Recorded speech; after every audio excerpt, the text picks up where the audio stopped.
बिस्मिल्लाहिर्रहमानिर्रहीम। हम्दो सना रब्बे मेहरबान के नाम, दरूद सलाम शान कायनात हज़रत मोहम्मद मुस्तफ़ा सल्लल्लाहु अलैहि वसल्लम। इस वक्त मौजूद हैं हम जीटी रोड खारियां और 6 घंटे से जायद का अरसा बीत चुका है। ये जीटी रोड मुकम्मल तौर पर ब्लॉक है। आप देख रहे हैं एहतजाजी धरना यहाँ पर। और ये धरना क्यों है? 24 घंटे होने को आए हैं। खारियां का नवाही कस्बा कोटला अरब अली खान, थाना ककराली का गांव है बुटर, जहां के एक रिहायशी और ताजिर मोहम्मद आजम को कल शाम 4 बजे कोटला अपनी दुकान बंद करके अपने गांव बुटर जाते हुए रास्ते में घात लगाए मुल्जमान ने फायरिंग करके मौत के घाट उतार दिया। और अब उनके लवाहिकीन, उनके वरासा, पूरा इलाका सरापा एहतजाज बने डेड बॉडी को जीटी रोड पर रखकर मुतालबा कर रहा है इंतजामिया से कि मुल्जमान को गिरफ्तार किया जाए। और आप जरा ये मनाजिर देखें, ये जलाओ घेराव और एहतजाजी तौर पर यहां पर जो मजमा जमा है और दोनों तरफ जीटी रोड पर लंबी लंबी कतारें लगी हुई हैं ट्रांसपोर्ट की। अब एक आम शहरी, अभी कुछ देर पहले हमारे साथ एक नौजवान जो थे वो उलझ रहे थे कि जी आप हमारे सवालों का जवाब दें कि चलें आपका तो कोई कत्ल हो गया ना, वो पीछे जो गाड़ियां खड़ी हैं, एम्बुलेंस फंसी है, उनका क्या कसूर है? मेरा सवाल यही है, सिर्फ सादा सा, कि मुझे कोई दानिश्वर आकर ये याद बता दे कि वो बदकिस्मत घराना गांव जिसका 1 नहीं 2 नहीं 3 नहीं 4 अफराद एक ही घराने के कत्ल कर दिए जाएं, उनको इंसाफ ना मिले, कातिल गिरफ्तार ना हो सके, तो वो करे क्या घराना? एक ही उसके पास ऑप्शन बचता है कि वो डेड बॉडी अपने प्यारों की उठाता है कंधों पे, जीटी रोड पर आकर ब्लॉक करके बैठ जाता है, सिर्फ इस आस पर कि शायद कोई उसकी आकर पुकार को, फरियाद को सुन लेगा। लेकिन अफसोस, और पंजाब पुलिस की कारकर्दगी जरा मुलाहिजा करें। आज से 2 साल पहले बुटर गांव के रिहायशी मोहम्मद यूनुस को मामूली एक जमीन का तनाजा था, उसकी पादाश में मौत के घाट उतार दिया गया, जिसकी एफआईआर बाप बेटा हैं उनके खिलाफ दर्ज होती है।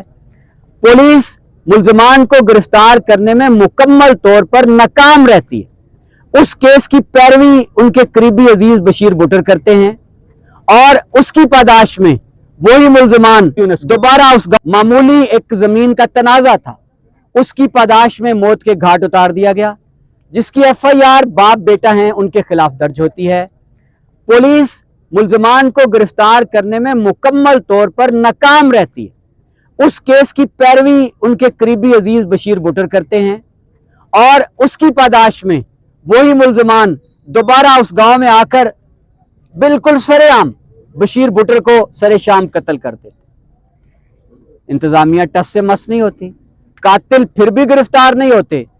थोड़े अरसे बाद इसी खानदान का तीसरा फर्द साबिर नामी, आज से कुछ माह पहले उसको भी मुल्जमान शाम के वक्त गांव में आते हैं और निहत्ते बेगुनाह शहरी को, बुजुर्ग शहरी को मौत के घाट उतार कर फिर गायब हो जाते हैं।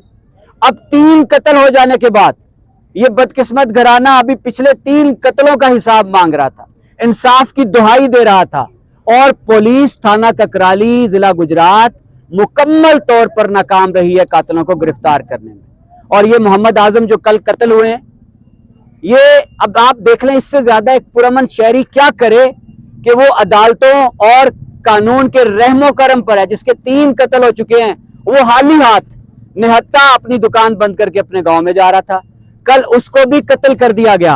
और आज सुबह से बाइस शर्म बात यह है कि वो इफ्फतमाब खवातीन इस बदकिस्मत घराने की, जिनके सर का ताज छीना गया, बेटियों से बाप छीना गया, बेटों से बाप छीना गया, भाइयों से इनका भाई छीना गया, बहनों का वीर छीना गया, 1 नहीं 4, वो सुबह से आकर जीटी रोड पर बैठी हैं।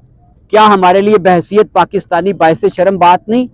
मुझे समझ नहीं आता कि हमारी किसी अदालत का बड़ा जज, हाई कोर्ट का चीफ जस्टिस, सुप्रीम कोर्ट का चीफ जस्टिस इस दरिंदगी के 4 कत्लों के वाक़े पर 100 मोटो एक्शन क्यों नहीं लेता? यहाँ शराब की बोतल निकलने पर 100 मोटो एक्शन ले लिया जाता है। कहाँ है आईजी पंजाब? इससे पहले 2 सालों में कितने आईजी बदले गए, कितने डीपीओ गुजरात बदले गए, और थाना ककराली जहां का ये वाकया है कितने एसएचओ बदले गए। क्या उन सबको कटहरे में खड़ा करके ये सवाल पूछना बनता नहीं है कि आपने पहले कत्ल के बाद अगर कातिल गिरफ्तार कर लिए होते तो नौबत चौथे कत्ल तक ना आती। मेरा मुतालबा है इस पूरे एहतजाजी मजमे के तुफैल के फिल फोर वो तमाम एसएचओ जो थाना ककराली में इस सारे अरसे में तैनात रह चुके हैं, वो जहां भी हैं उनको शामिल तफ्तीश किया जाए, उनकी इंक्वायरी की जाए और इस दरिंदगी बर्बरियत का सिलसिला रोका जाए। और ये सवाल इस एहतजाजी धरने और ये जितने लोग यहाँ पर जमा हैं उनके तुफैल ये है, सदर ममलकत पाकिस्तान अगर उन तक आवाज जाती है, वजीर आजम पाकिस्तान, निगरान वजीर आला पंजाब, कि जनाब निकलें अपने उन शीशे के घरों से बाहर और भेजें अपने आईजी पंजाब को इधर खारियां में, बुटर में आए, भेजें आरपीओ को, वो गुजरांवाला अपनी शानदार आलीशान दफातर से निकलकर आए अवाम के अंदर। क्यों सुबह से डीपीओ साहब अवाम का सामना करने से कतरा रहे हैं? उनको पता है कि पुलिस ने इस बुटर के वाकये में, थाना ककराली के इन 4 कत्लों के वाकये में मुजरमाना गफलत का मुजाहरा किया है, संगीन गफलत का मुजाहरा किया है। क्या आज तक किसी ने कारकर्दगी पूछी है कि भाई वो जो एक बंदा कत्ल हुआ था सबसे पहले यूनुस नाम का, उसके कत्ल का क्या बना? किसी पुलिस अफसर ने आके पूछा कि यूनुस के बाद बशीर बुटर को क्यों कत्ल किया गया, बशीर बुटर के बाद साबर को क्यों कत्ल किया गया, और अब साबर के बाद आजम को भी कत्ल कर दिया गया? क्या अवाम इतना पूछने का हक भी नहीं रखते? अवाम इन अफसरों से, इंतजामिया से और अपने हुक्मरानों से ये मुतालबा करने का भी हक नहीं रखते कि आप हमें रोजी रोटी, आटा, पेट्रोल सब कुछ छीन चुके हैं, कम से कम हमें जान और माल का तहफ़्फ़ुज़ तो दे दें। आप वो भी देने में नाकाम है। तो नाज़रीन, ये वो हालात वाक़यात हैं। देखते हैं कि ये धरना मजीद कितनी देर चलता है, और अगर अभी दोबारा ये वरासा जो हैं लवाहिकीन अहलियाने दे बुटर वापस चले जाते हैं अपने प्यारे आजम की लाश लेकर और जाकर तदफीन कर देते हैं, तो फिर क्या कोई गारंटी है कि अगले 24 घंटों में ये कातिल पकड़े जाएंगे और मजीद कोई नुकसान नहीं होगा इस खानदान का, इस घराने का?